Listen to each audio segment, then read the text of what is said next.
انہوں نے یہ بھی بتایا کہ اگر آپ ظفر حجازی کے فون کا ڈیٹا کلیکٹ کریں تو آلموسٹ روز اسحاق ڈار کی کال ہوتی ہے اور ان سے ان کی بات ہوتی ہے. اچھا چلیں، یہ تو اب جے آئی ٹی نے انویسٹیگیٹ کرنا ہے. یہ بتائیں کہ یہ جو مریم نواز صاحبہ کی پیشی ہوئی ہے اور اس سے پہلے صفدر صاحب کو بھی پیش کیا گیا تھا، تو مریم نواز صاحبہ کا کہنا ہے کہ انہوں نے بھی ان کو جا کے پوچھا ہے جے آئی ٹی والوں کو کہ میرے خلاف کیا الزام ہے. تو اس پہ آپ کو کیا پتہ چل رہا ہے کہ مریم نواز صاحبہ کے خلاف کیا الزام ہے؟ دیکھیں، مریم نواز صاحبہ نے یہ کہا کہ میرا نام تو سپریم کورٹ نے دیا ہی نہیں تھا، ٹھیک ہے، اور جبکہ اور سارے نون لیگ والے بھی کہتے ہیں سپریم کورٹ نے جو فیصلہ دیا 550 صفحوں کا، اگر اس میں دیکھیں تو مریم نواز صاحبہ کا کئی بار نام آیا، لیکن وہ جس وجہ سے کہتی ہیں نا، وہ سپریم کورٹ نے جو 550 صفحوں کا ایک ڈیسیژن دیا، اگر اس میں آخری 3 صفحے جو سپریم کورٹ آرڈر شیٹ پڑھے نا تو وہ اس کے مطابق وہ کہتی ہیں کہ نہیں ہے، لیکن انہوں نے اس میں نیلسن اینڈ نیسکول 2 کمپنیوں کی سپریم کورٹ نے انویسٹیگیشن کا کہا ہے، تو اس میں مریم نواز صاحب کا آٹومیٹک نام آتا ہے. یہ نون لیگ اور حکومت کے جو لوگ ہیں یہ کہتے ہیں کہ ان کا نام ہے ٹرسٹی کے طور پہ، مخالفین کہتے ہیں ان کا نام ہے بینیفیشری کے طور پہ. ہمارے سورسز کہتے ہیں جب جے آئی ٹی نے انویسٹیگیشن شروع کی تو جب انہوں نے کاغذات کا جائزہ لیا تو اس میں وہ کہیں انہیں بینیفیشری نظر آئیں تب انہیں بلایا گیا ہے، ٹھیک ہے، ورنہ اگر یہ ٹرسٹی نظر آتی تو شاید نہ بلایا جاتا. تو صفدر صاحب کو کیوں بلایا گیا؟ دیکھیں، صفدر صاحب کو جب بلایا گیا، جب ان سے پوچھا گیا وہاں ذرائع کے مطابق کہ آپ کے ذرائع آمدن کیا ہیں، تو وہ تو فوج سے ایک ریٹائر ہوئے تھے، as a captain civil service میں آئے تھے. انہوں نے کہا کچھ میری پینشن ہے، کچھ معمولی ہیں، لیکن میری کوئی ایسی نہیں، میں تو زیر کفالت ہوں ان کے. تو انہوں نے کہا جب آپ زیر کفالت ہے تو بچوں کا خرچہ کس طرح اٹھاتے ہیں؟ انہوں نے کہا وہ مریم صاحبہ اٹھاتی ہیں. تو انہوں نے کہا آپ کے نام جو جائیداد ہے وہ کہاں سے آ گئی؟ یہ اسٹامپ پیپر آپ کے سائن ہیں. تو وہ کہتے ہیں میں تو ایک درویش آدمی ہوں، جہاں مجھے سگنیچر کہتے ہیں میں کر دیتا ہوں. اچھا انصاری صاحب، آپ مجھے یہ بتائیں، آپ برا نہ منائیے گا، آپ اپنا سورس تو ڈسکلوز نہیں کر سکتے، یہ آپ مجھے پروسیڈنگ بتا رہے ہیں ویسے کہ جے آئی ٹی میں یہ ہوا. بالکل سورس. تو یہ آپ کو کس طرح پتا چلا؟ آپ کو صفدر صاحب نے نہیں بتایا ہوگا؟ جی بالکل نہیں بتایا. دیکھیں کہیں نہ کہیں سے افسران کہیں بیٹھتے ہیں، کوئی کسی محکمے کا افسر ہے، کوئی کسی محکمہ کا افسر ہے، وہ کہیں بیٹھتے چھوٹی موٹی بات کر دیتا ہے، کوئی ایک آدھی بات کر دیتا ہے، سورس تو نہیں میں ڈسکلوز کر سکتا. چلیں ٹھیک ہے، کہیں نہ کہیں سے تو باتیں نکلتی ہیں. اچھا ٹھیک ہے، میں لیگل اوپینین لے لیتا ہوں. عارف چودھری یہ بتائیں کہ یہ جو جے آئی ٹی ہے کیا یہ 60 دن میں اپنی تحقیقاتی رپورٹ مکمل کر لے گی، اور اگر یہ 60 دن میں مکمل کر لیتی ہے تو اس کے بعد سپریم کورٹ ڈیسیژن دینے میں کتنا عرصہ لگا سکتی ہے؟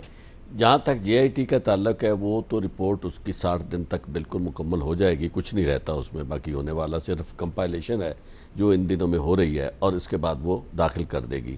سپریم کورٹ کا بینچ اگر تو اس فیصلے کو دیکھا جائے تو اس میں یہ ذکر ہے کہ دس بینچ، یعنی رپورٹ جو ہے اسے امپلیمنٹیشن بینچ کے پاس، یا اسے اسپیشل بینچ بھی کہتے ہیں، اسپیشل بینچ کے پاس جب رپورٹ داخل ہوگی تو وہ اسپیشل بینچ اس رپورٹ کی روشنی میں یہ تمام معاملات جس کا اس میں فیصلے میں ذکر ہے کہ یعنی یا تو وہ یعنی بھیج سکتی ہے اس کو الیکشن کمیشن کو فیصلہ ڈیسائیڈ کرنے کے لیے. ڈیسائیڈ کیا بیسیکلی آپ کو معلوم ہی ہے کہ پھر الیکشن کمیشن کو تو ہدایت ہی ہوتی ہے، اور پھر اسے ڈسکوالیفائی کرنے کے لیے اسپیکر کو لکھا جاتا ہے، اور باقی سارے ادارے جہاں جس کا ذکر ہے ریفرنس نیب کو بھی بھیجا جا سکتا ہے. جس طرح کے جرائم اس سے مترشح ہوتے ہوں گے اسی کے مطابق وہ آگے ہدایات. کیا 10 جولائی کو اگر رپورٹ آ جاتی ہے تو کیا جولائی کے مہینے کے اندر سپریم کورٹ اپنا فیصلہ دے سکتی ہے؟ I don't think so. اس کے لیے اس کی وجہ یہ ہے کہ جولائی کے مہینے میں فیصلہ اس لیے بھی ممکن نہیں ہے کہ اس کے 2 طرح کے امکانات ہیں.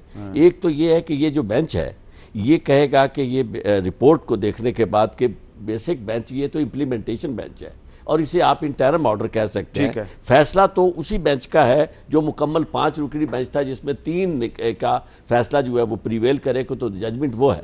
تو وہ 5 رکنی بینچ بھی بیٹھ سکتا ہے، اور چیف جسٹس کو یہ ریکویسٹ بھی کی جا سکتی ہے کہ وہ اس کے لیے اپنے اور دونوں پارٹیز جو ہیں ان کو رپورٹ دی بھی جا سکتی ہے کہ آپ اپنے اعتراضات بتائیں.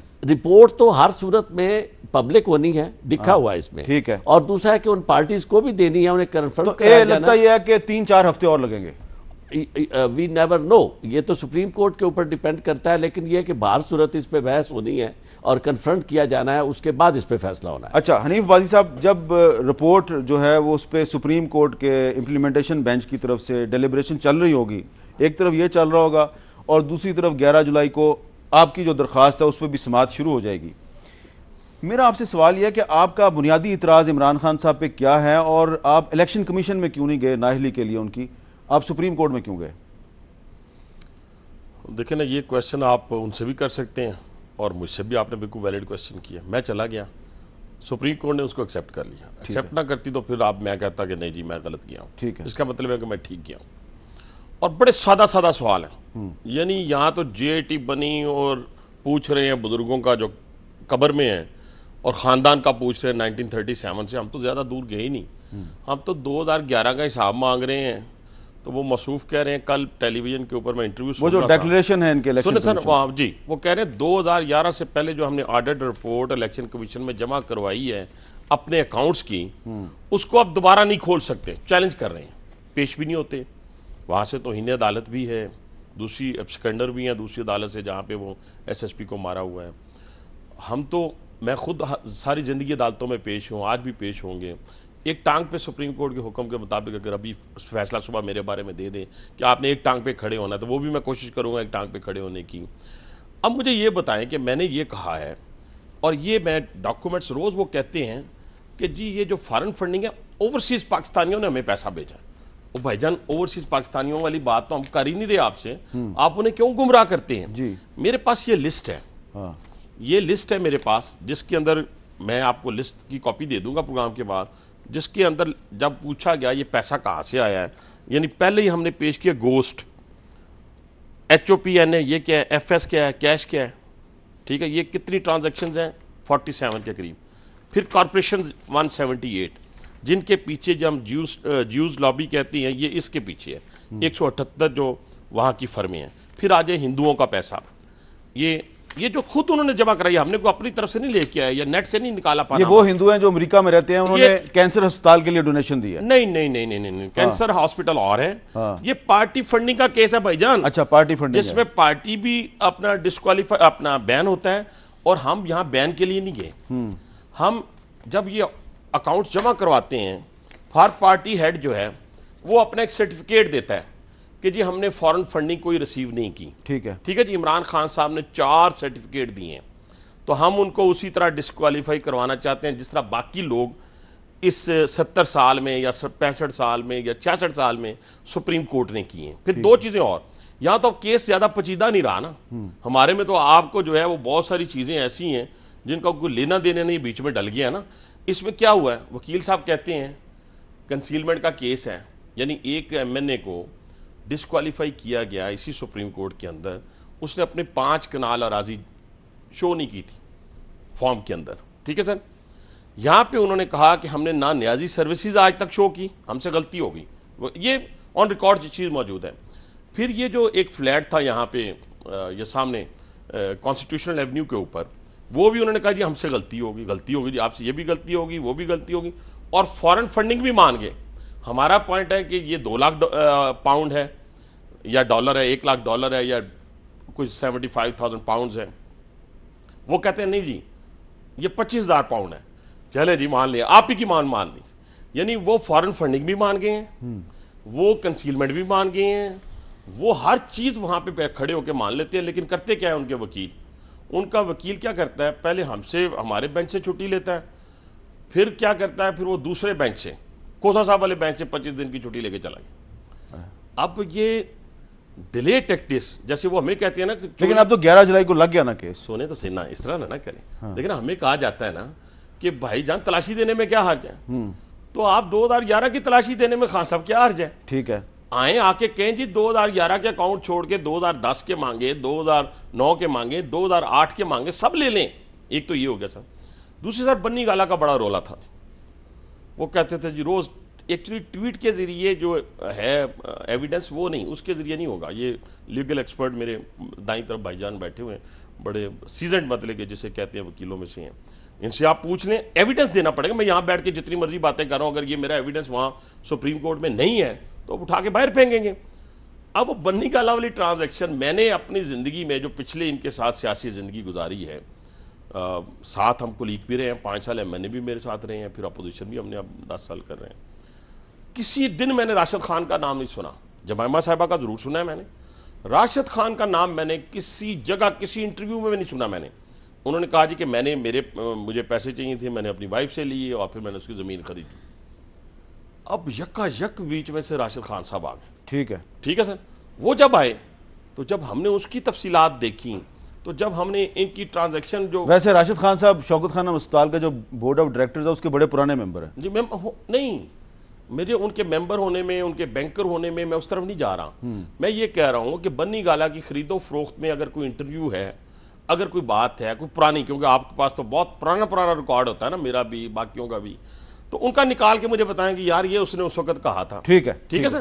اور یہ ٹرانزیکشن ہے پراپرٹی کی، لین دین کی، جب پیسے دیے گئے لیے گئے، یہ ٹوٹل میرے پاس ہے. ٹھیک ہے. اس میں کسی جگہ راشد خان نہیں. اچھا عارف چودھری صاحب، اب آپ کی کیا لیگل اوپینین ہے؟ حنیف بازی صاحب کہہ رہے ہیں کہ آپ ایک بہت پاکستان کے معروف ویل ریسپیکٹڈ لیگل ایکسپرٹ ہیں، آپ نے بھی یہ کیس دیکھا ہوگا. کیا عمران خان صاحب 62-63 کے تحت ڈسکوالیفائی ہو سکتے ہیں؟ میں بالکل اس سے اتفاق نہیں کرتا.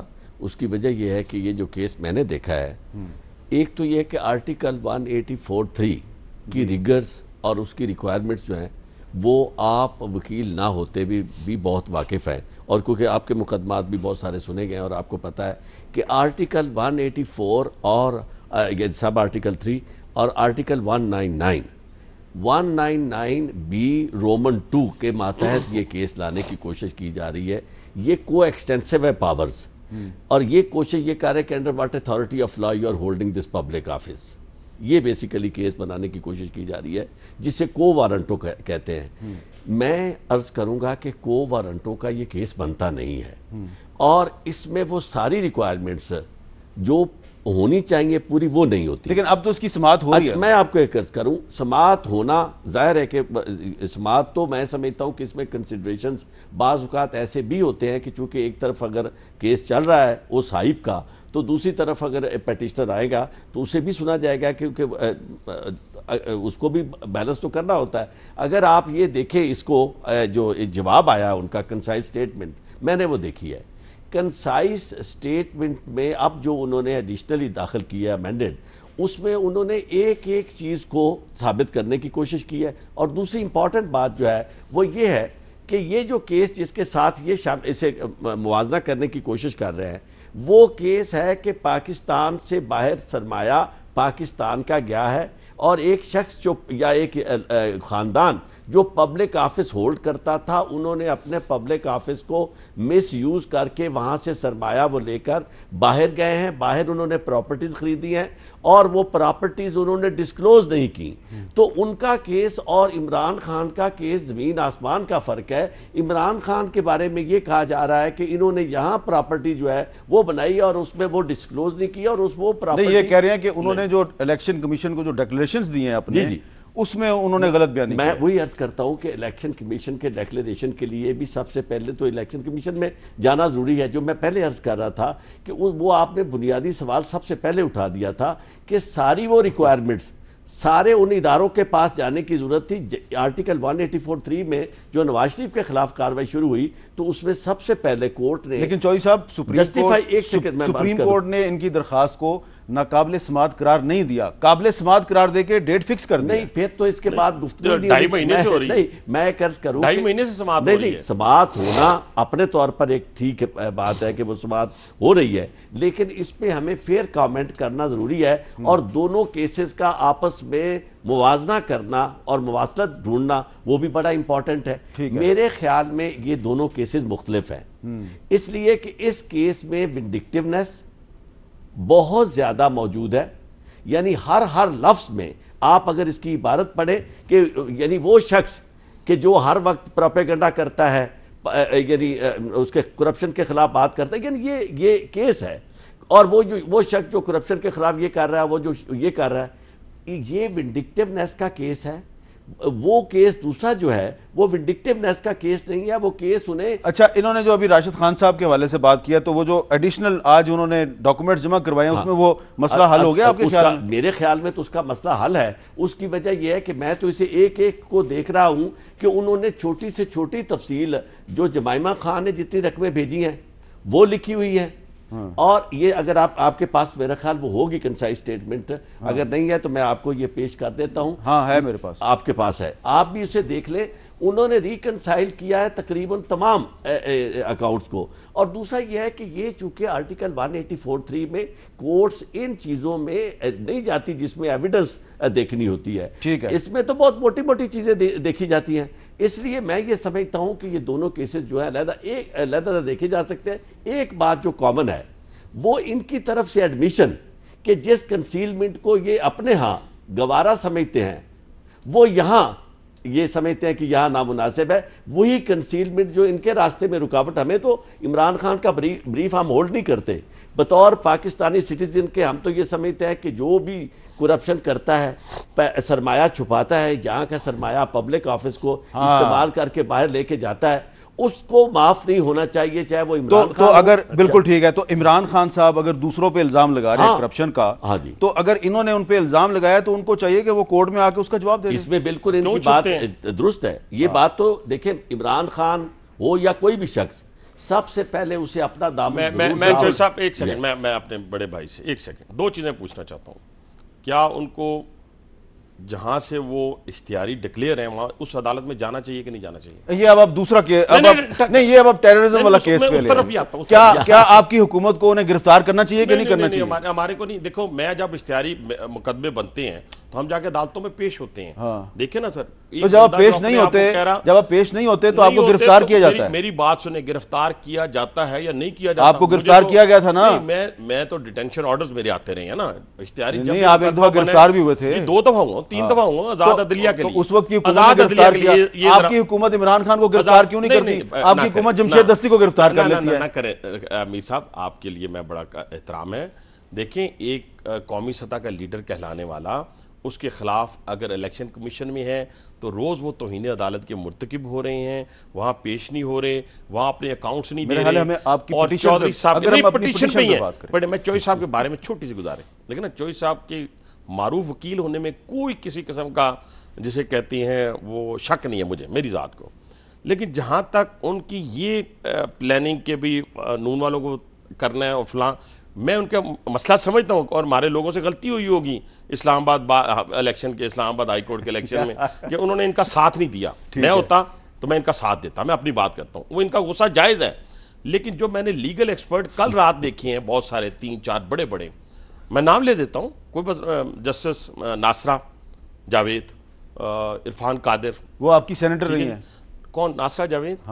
لیکن وہ اگر آپ سمجھتے ہیں کہ وہ ہمارے حق میں بات نہیں کی انہوں نے. عرفان قادر ہمارے سینیٹر رہے ہیں. آپ کے سینیٹر نہیں رہے وہ. عرفان قادر تو اٹارنی جنرل رہے ہیں نا, پیپلز پارٹی کے اٹارنی جنرل, اور ہمارے خلاف بات کرتی ہیں. انہوں نے جو کل کہا ہے جی آئی ٹی کے بارے میں, میں نے نہیں کہا, میں نے پہلے کہا کہ میں سپریم کورٹ کے ایک لفظ سپریم کورٹ نے ان کا لائسنس منسوخ کیا تھا. نہیں, میری بات سنیں نا, مجھے سپریم کورٹ کے لائسنس منسوخ کرنے کی بات ہے, وہ لیگل ایکسپرٹ ہیں کہ نہیں, پہلے یہ بتائیں ہیں کہ نہیں ہے نا. انہوں نے جو الفاظ کا استعمال کیے, میری وہ زبان اجازت نہیں دیتی, لیکن پھر بھی اجازت دے رہی ہے. میں آپ کی پٹیشن پہ بات کرنا چاہ رہا ہوں. اس کو فائنل کرتے ہیں نا, ان جی آئی ٹی کو بھی تو فائنل. میں وقفہ لے لوں ایک. ہاں لے لیں, وقفہ لیتے ہیں جی, وقفے کے بعد دوبارہ ملتے ہیں.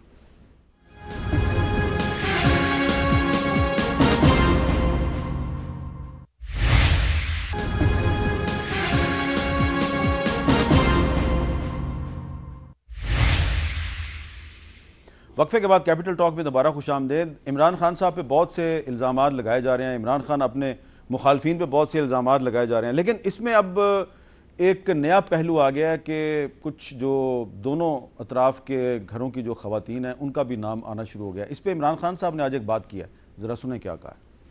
اسحاق ڈار نے بھی اس طرح کی باتیں کی کہ خواتین بلائی جا رہی ہیں اور عورتوں کو, اور میری بہنوں کے بھی نام لیے. تو یہ بھی بڑا یہ کہا کہ جناب یہ دیکھیں, عورتوں کو جس طرح مریم نواز کو, جس طرح کوئی ہمارا کوئی قصور ہے, میں ان کو یاد کرانا چاہتا ہوں. جمائمہ 21 سال کی لڑکی مسلمان ہو کے پاکستان آئی, انہوں نے پوری کیمپین اس کے خلاف چلائی, وہ یہودی لابی ہے. ابھی بھی وہ 13 سال سے طلاق ہے. وہ اسحاق ڈار کو شرم نہیں ہے اس کا نام لیتے ہوئے. وہ پہلے تو اپنے تھوڑی سی ذرا ایک گوگل کر لیں, پتہ چل جائے گا آپ کو کہ وہ یہودی تھی یا عیسائی تھی. اچھا عبادی صاحب, جو خواتین سیاست میں نہیں ہیں ان کو ہم اس میں کیوں گھسیٹ لیتے ہیں؟ دیکھیں, یہ کلچر پہلے نہیں تھا میر صاحب. اگر آپ کو یاد ہو, 10 سال میں پارلیمنٹ میں رہا ہوں, وہاں ایم کیو ایم بھی تھی, وہاں پیپلز پارٹی بھی تھی, وہاں دوسری مذہبی جماعتیں بھی تھیں. ٹاک شو بھی کرتے تھے ہم, پارلیمنٹ کے اندر بولتے بھی تھے. ایون ایم کیو ایم کا جب زہر نہیں نکلا ہوا تھا, آج تو زہر نکل گیا نا, تو میں سب سے زیادہ بولتا تھا انہی کرسیوں پہ بیٹھ کے. اور آپ نے دیکھا کہ اس کے بعد کیا ہوتا تھا کہ اگر کسی جگہ ہم مل جاتے تھے تو عزت کے ساتھ, کبھی گالی نہیں آئی تھی, کبھی اس ٹیلی فون کے اندر کسی کی ماں بہن بیٹی کو سوشل میڈیا کے ذریعے گالیاں نہیں دی جاتی تھیں. یہ رواج 2013 کے الیکشن میں پی ٹی آئی نے پیدا کیا ہے. میں آپ کی بات سے اتفاق کرتا ہوں کہ جو ماں بہن بیٹی سیاست میں نہیں, اس کو نہیں لانا چاہیے. لیکن ہوا کیا ہے خان صاحب کو ذرا تھوڑا سا آپ, یہ جو ایک نیازی سروسز تھیں اس کی 3 بچیاں ہیں, 3 بچیاں, 3 آف شور اور ہیں, 4 آف شور ہیں عمران خان صاحب کی, جو ہم نے ڈیٹیلز دی ہیں. ان میں ڈائریکٹر ہماری وہ بہنیں ہیں جو عمران خان صاحب کی بہنیں ہیں, وہ ڈائریکٹر ہیں.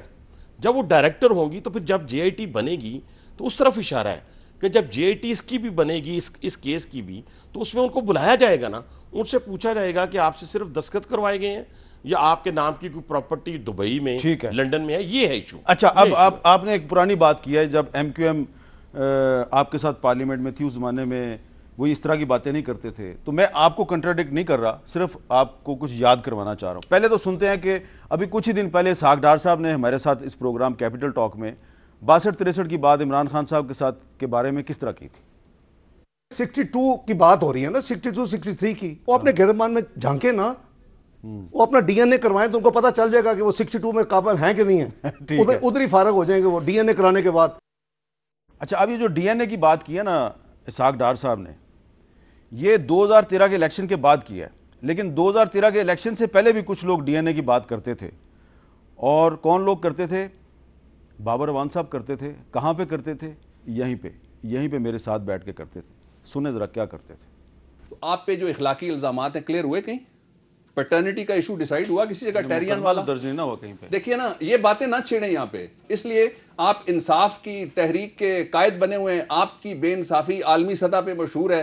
سو ان قصوں کے علاوہ میں سمجھتا ہوں let's be positive, let's be futuristic. چلیں اب ان کو ان کو ابھی آصف زرداری صاحب کا ٹیلی فون آیا ہے جس پہ انہوں نے یہ نئی چیز لے کے, بہرحال میں کہتا ہوں میں آصف زرداری کو ایک بات کہنا چاہتا ہوں. آصف زرداری, میں تمہاری پرسنل لائف کے اوپر بات نہیں کروں گا.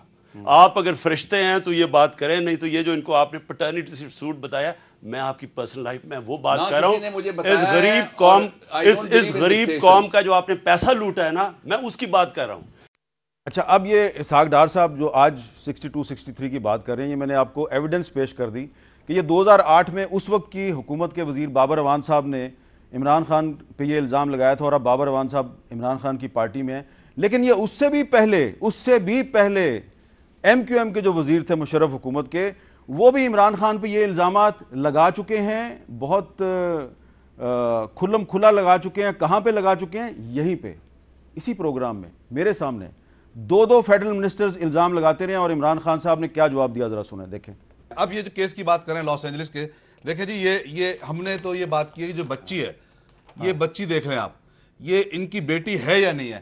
ایک آدمی جو مسلمان ہو اور وہ نکاح کے بغیر کسی کے ساتھ رہے, اور اس کی بچی اگر پیدا ہوتی ہے, تو کیا وہ جائز ہے معاملہ؟ اگر وہ جائز ہے اسلام میں, ہمیں کوئی اعتراض نہیں ہے. اور آرٹیکل 62-63, اور جہاں تک ججمنٹ کی آپ بات کر رہے ہیں کہ لاس اینجلس کورٹ نے تو آپ کو پکڑا نہیں, تو وہ ججمنٹ کوئی کرمنل تھوڑی تھا.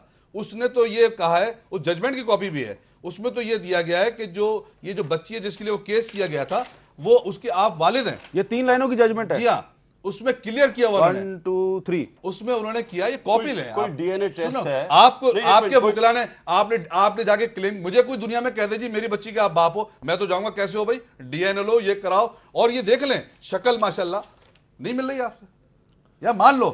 دیکھو یہ ہم ان کے خلاف نہیں کر رہے, ہم سیاست نہیں کر رہے, ہم اس بچی کو حق دلانا چاہتے ہیں. کل کو کوئی این جی او کھڑی ہو جائے, لیکن اتنے سالوں کے بعد آپ کو یاد ہے, عمران اس کا جواب دینے. کتنی تکلیف ہوگی ان کو ایک بچی کے پیچھے, ان کو وہ سیٹا وائٹ کی کتنی فکر ہوگی اس کی بچی کے پیچھے, اور ایک دم ان کو یاد آ گیا ہے کہ جناب کوئی پیٹرنٹی سوٹ ہو گیا 4 سال کے بعد.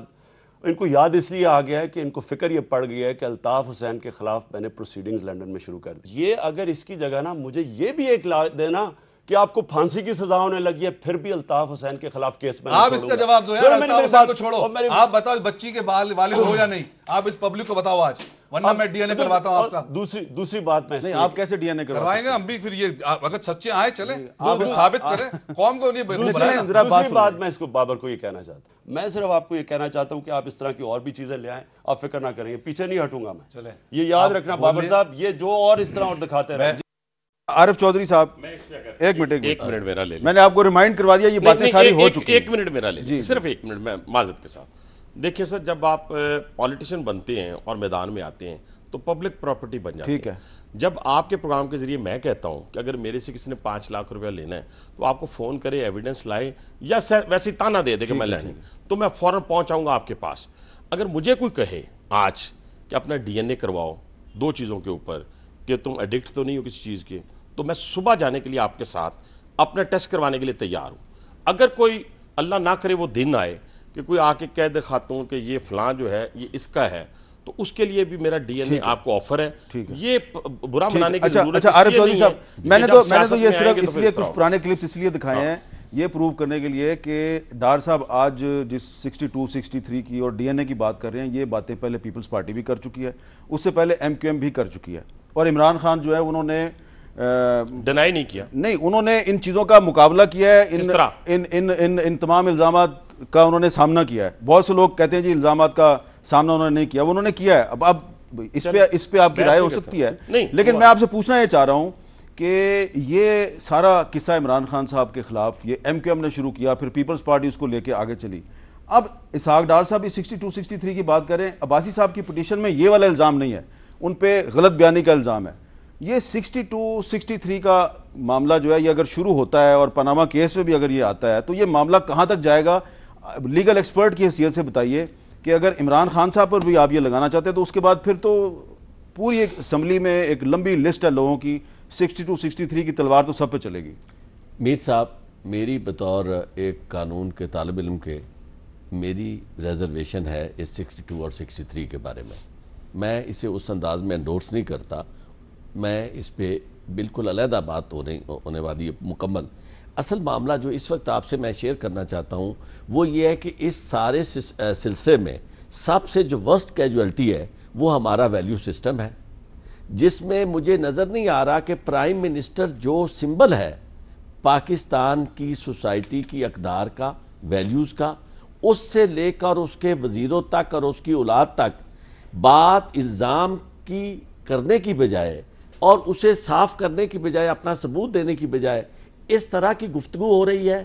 مجھے خطرہ یہ محسوس ہو رہا ہے کہ یہ سوسائٹی اس سارے المیے سے نکلنے کے بعد اس کا ادروائز کیا ہوگا کہ کل کو ایک بات تو آپ سے ابھی بھی تھوڑی دیر پہلے شیئر ہو رہی تھی، ایک تو یہ ہوا کہ یہی کام جو آج کر رہے ہیں ہمارے لوگ یہاں کھڑے ہو کے، سپریم کورٹ اور اس کے ماتحت بنائی جانے والی جے آئی ٹی اور اس جے آئی ٹی کے اندر کام کرنے والے افسران اور ان کے بچے اور ہر ایک شخص جو ہے وہ ان کی زد میں ہے، اور الزام لگانے والا جو پیٹیشنر بھی اپنے طور پہ اس کی پیٹیشن نہیں ہے، کہیں سے اسے کیس ملا ہے اور اس نے پرسو کیا ہے، اس کے خلاف جو ہو رہا ہے، اس ساری گفتگو کو اگر سندھ کا کوئی شخص یا کسی دوسرے صوبے کا کوئی شخص کر رہا ہوتا تو آپ دیکھتے کہ کیا حالت ہوتی۔ اب ہماری صورتحال یہ ہے کہ وہ سارے صوبوں والے یہ دیکھ رہے ہیں کہ بھئی آپ کی اپنی عدالت ہے، آپ پرائم منسٹر ہیں اور آپ کے اپنے آفیسرز ہیں، یہ بیوروکریسی کس کی ہے؟ اور آپ دیکھیں کتنی شرمناک بات میں نے اس نے ملاحظہ کی، آپ نے سب نے ملاحظہ کی کہ وہ مریم نواز شریف صاحبہ ہماری بہن ہے، بیٹی ہیں، سب کی قابل عزت ہے، اس سے کوئی فرق نہیں پڑتا کہ اگر وہ آ کے عدالت میں پیش ہوتی ہیں، پولیٹیکل پرسن ہے، لیکن جو مجھے جن ویلیوز کے اوپر بات کرنی اور جو مجھے تکلیف ہے بطور سٹیزن کے، وہ یہ ہے کہ اس کو ارسلہ کا سلیوٹ کرنا، اس خاتون ایس ایس پی کا، اور پھر پاؤں میں گرنا۔ اچھا چلیں یہ ساری بات کیا میسج کرنا چاہتے ہیں کہ بیوروکریسی کو اپنے پاؤں میں گرانا چاہتے ہیں۔ ایک بریک لیتا ہوں، اور میں نے یہ اس لیے سارے پرانے کلپس لائے ہیں کہ اگر یہی باتیں پرانی باتیں ہیں، نئی بات کوئی نہیں ہے، یہ اگر دوبارہ ہوں گی تو پھر یہ معاملات جو ہیں یہ کافی دوسری طرف رخ کریں گے، بہت سے سیاسی گھرانے جو ہیں وہاں پہ بھی ان پر بھی الزامات لگ سکتے ہیں، جو کہ اچھی بات نہیں ہے، ہمیں اس قسم کے الزامات سے گریز کرنا چاہیے۔ وقفے کے بعد دوبارہ ملتے ہیں۔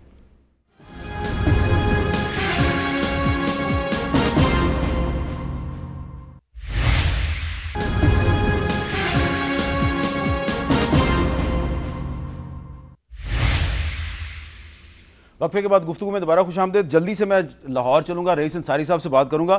رئیس انصاری صاحب, یہ ابھی تھوڑی دیر پہلے حنیف عباسی صاحب نے اپنی پٹیشن کے حوالے سے گفتگو کی اور نیازی سروسز کا ذکر کیا, جو عمران خان صاحب کی ایک آف شور کمپنی ہے. تو آپ سمجھتے ہیں کہ اس آف شور کمپنی کی بھی تحقیقات ہونی چاہیے اور اس پہ بھی جے آئی ٹی بننی چاہیے, اور اگر بنتی ہے تو کیا نتیجہ نکلے گا؟ دیکھیں, پہلی بات یہ ہے کہ غیر قانونی کوئی بھی کام کرے, اس میں مریم نواز ہو, نواز شریف ہو, میں ہوں, آپ ہیں یا عمران خان ہے, اس کی تو بالکل تحقیقات ہونی چاہیے. جو جس طرح الزام لگا تھا پاناما کا نواز شریف پر, تو اس کی باقاعدہ جے آئی ٹی بنی الزام. لیکن میں ایک تھوڑی سی بات آپ کو بتانا چاہتا ہوں, جو حنیف عباسی صاحب نے کہی کہ علیمہ خان کا نام نیازی سروسز میں ہے. نیازی سروسز کا جب یہ علیمہ خان کا نام آیا تو اس وقت علیمہ کا نام تھا علیمہ خان نیازی. جس طرح عمران خان جب کوئی ڈاکومنٹ میں اپنا نام لکھتے ہیں تو عمران احمد خان نیازی لکھتے ہیں, عمران خان نہیں لکھتے. اور شادی کے بعد علیمہ خان کا نام ہو گیا علیمہ خانم, لیکن جو وہاں ان کا ڈائریکٹر کے طور پہ نام لکھا ہے وہ علیمہ خان لکھا ہے نہ علی. اس وقت اگر لکھا جانا چاہیے تھا تو علیمہ خان نیازی لکھا جانا چاہیے تھا. یہ اس کی بھی تحقیق ہونی چاہیے کہ نام ان کا جو لکھا ہے کس نے لکھا, کس طرح لکھا, اور یہ کہاں سے نام آ گیا. ان کو تو یہ نام وہ ڈائریکٹر تھی یا نہیں تھی؟ نہیں, میری انفارمیشن کہ وہ ڈائریکٹر نہیں تھی. اچھا. اور اگر ان کا نام اس کو ٹرسٹی کے طور پہ ڈالا گیا, یا اس کو کہتے ہیں کہ آگے مستقبل میں ان کو کسی کا نام دینا ان کا ڈالا گیا, تو پھر پورا نام ڈالا جاتا نا, علیمہ خان نیازی. ان کا نام علیمہ خان تو اس وقت نہیں تھا. انصاری صاحب منڈے کو اپنے پروگرام میں بلا لیں, اگر وہ ڈائریکٹر نہیں ہوں گی تو انصاری صاحب کو سلوٹ مار کے سیاست کو رخصت کر دیں گے. ٹھیک نہیں ہے, ٹھیک نہیں, آپ کی بات 100% تینوں بہنوں کا نام ہے اس میں. ٹھیک ہے. اور نیازی سروس کے ساتھ 3 بچیاں ہیں, وہ جو چھوٹی چھوٹی آف شور, وہ ان میں ڈائریکٹرز ہیں. میں آپ کو آپ یہ ضرور کریں, لیکن میں آپ کو یہ بتا رہا ہوں ایز اے محب وطن پاکستانی ذمہ دار شہری کے طور پہ کہ یہ بات نکلی ہے تو دور تک جائے گی, نکل جائے, اور بہت سی اب نکل جائے, بہت سی خفیہ شادیاں بھی سامنے آئیں گی. میر صاحب اب نکل جائے, بہت سی خفیہ شادیاں بھی سامنے آئیں گی. میر صاحب نہیں, انڈر دا کارپیٹ نہیں. ایک لیڈر کے اوپر 2 الزامات جو ہے نا, ٹھیک ہے, اس کا الزام میرے پہ لگائے, میں کسی اور پہ نہیں کہتا. ایک ہو گیا. دوسری بات اب سن لیں, میں آ رہا ہوں دوسری, جو میں آپ سے معذرت کے ساتھ 2-3 منٹ جلدی. آج پوچھا کہ آپ الیکشن کمیشن کیوں نہیں جاتے ہیں, ٹھیک ہے, تو کہتے ہیں میرے پہ پولیٹیکل موٹیویٹڈ, آپ کے اوپر پولیٹیکل موٹیویٹڈ کیس ہے. تو یہ جے آئی ٹی جس کے 70% کام 80% کام انلیگل ہیں, غیر قانونی ہیں, ان کو کون پوچھے گا؟ ٹھیک ہے, ان کے لیے کیا بنے گا؟ اور ان کی جے آئی ٹی جیسے انصاری صاحب نے کہا ہے, جب بنے گی نا تو پھر سارے آئیں گے نا. ٹھیک ہے, بالکل. پھر صرف یہ کوئی نواز شریف کا ٹھیکہ ہے کہ نواز شریف کا پورا خاندان آئے گا؟ اور اس سے پوچھے نا, کیا پنڈی اسلام آباد کی میٹرو میں پکڑی گئی ہے کمیشن؟ کیا لاہور کی میٹرو میں کمیشن پکڑی گئی ہے؟ کیا شہباز شریف نے جو پاور پلانٹ لگائے اس میں کمیشن پکڑی گئی ہے؟ جی بتائیں جی. وہ جا کے اکاؤنٹس, ایک سیکنڈ سر, بڑی دکھ والی بات ہے سر, اس ملک میں تماشا لگا ہوا ہے. یہ انتاب سے نہیں دکھ ہوا سر, یہ جو 9000 انڈیکس نیچے چلا گیا سر, یہ جو 108 روپے کا ڈالر ہو گیا سر, یہ تو کسی غریب سے پوچھے نا, ان کے لیے تو تماشا ہے. انہوں نے تو چترال میں اور دکھیا گلی میں سیریں کرنی ہے. ان کے بھاجن ان کے غرض نہیں ہے. ان کا جب نواز شریف صاحب یوسف رضا گیلانی کے خلاف پٹیشنر بن کے گئے تھے سپریم کورٹ میں, اس وقت بھی انڈیکس نیچے گیا تھا. اس میں میری خاموشی ہے, اس میں میری خاموشی ہے. دوسری بات میں آپ سے کرنے لگا, سن لیں ذرا, آپ ذرا لمبی بات کھینچ رہے ہیں. نہیں لمبی نہیں کھینچ رہا. دیکھیں 2 اشخاص جو اس ملک کے اندر انتشار پیدا کر رہے ہیں, ذرا دیکھیں تو سوئی کہ پچھلے ٹینیور میں ان کے پاس ایک عارف چودھری صاحب کنکلوڈنگ ریمارکس. سب سے امپورٹنٹ بات جو اس وقت آپ نے سب سے پہلے کی تھی, اس کی طرف آنا بڑا ضروری ہے. وہ یہ ہے کہ انہوں نے کہا, نواز شریف صاحب نے, کہ جس نے بھی ایٹم کا بٹن دبایا وہ سازش کا, بین الاقوامی سازش کا نشانہ بنا. یہ ایسی بات ہے جو کم از کم نواز شریف صاحب کے منہ سے اس سٹیج پہ نہیں نکلنی چاہیے تھی. اور اس کی وجہ یہ ہے کہ یہ میرے اپنے حساب سے براہ راست توہین عدالت ہے. اسی طرح جس طرح ان کی پارٹی کے دوسرے لوگ کھڑے ہو کر اسے سازش کہہ رہے ہیں, اور وہ لفظ میں یہاں بات کرنے دیں, سازش کہہ رہے ہیں. اس کی وجہ یہ ہے کہ چونکہ یہ وہ تحقیقات ہیں جو ان کے اپنے کہنے پہ ہوئی, انہوں نے خود سپرد کیا، اور اس دن انہوں نے خدا کا شکر، آپ تو یاد ہوگا انہوں نے خدا کا شکر ادا کیا تھا کہ ہماری جان چھوٹ گئی، پبلک ایٹ لارج جو مظاہرے کرنے والی تھی یا جلوس جلسے نکلنے والے تھے، اس کی بجائے یہ معاملہ سپریم کورٹ میں چلا گیا، وقت ختم ہو گیا سپریم کورٹ میں، تو اس WhatsApp لیے والی یہ بات بھی سازش پوچھ لوں۔ اور ایک بات جو سب، اور عمران خان کو الیکشن کمیشن میں اور دہشت گردی کی عدالت میں جانا چاہیے کہ نہیں جانا چاہیے؟ آپ سے سوال ہے، صرف ایک منٹ۔ میں سب سے زیادہ میں سمجھتا ہوں کہ ان کی ذمہ داری ہے کہ جو بھی قانون کا جس نے قانون شکنی کی ہے، جو ایبسکانڈر ہے، اسے گرفتار کرے، اور اگر یہ نہیں کرتے تو یہ ان کی نااہلی ہے۔ یہ اچھا، آپ دونوں کا بہت بہت شکریہ، اور میں چلتے چلتے صرف اتنا ہی کہوں گا کہ قوموں کی زندگی میں، ان کی تاریخ میں ایسے موقع آتے ہیں جب کہ سیاستدانوں کو اور حکمرانوں کو قوم کے لیے قربانی دینی پڑتی ہے، لیکن قوم سے حکمرانوں کو قربانی نہیں مانگنی چاہیے، اور جو قومی ادارے ہیں ان کو سیاست کی نظر نہیں کرنا چاہیے، اور مشکل وقت میں جو قومی ادارے ہیں ان کی ساکھ پر حملہ نہیں کرنا چاہیے۔ اجازت دیجیے، اللہ حافظ۔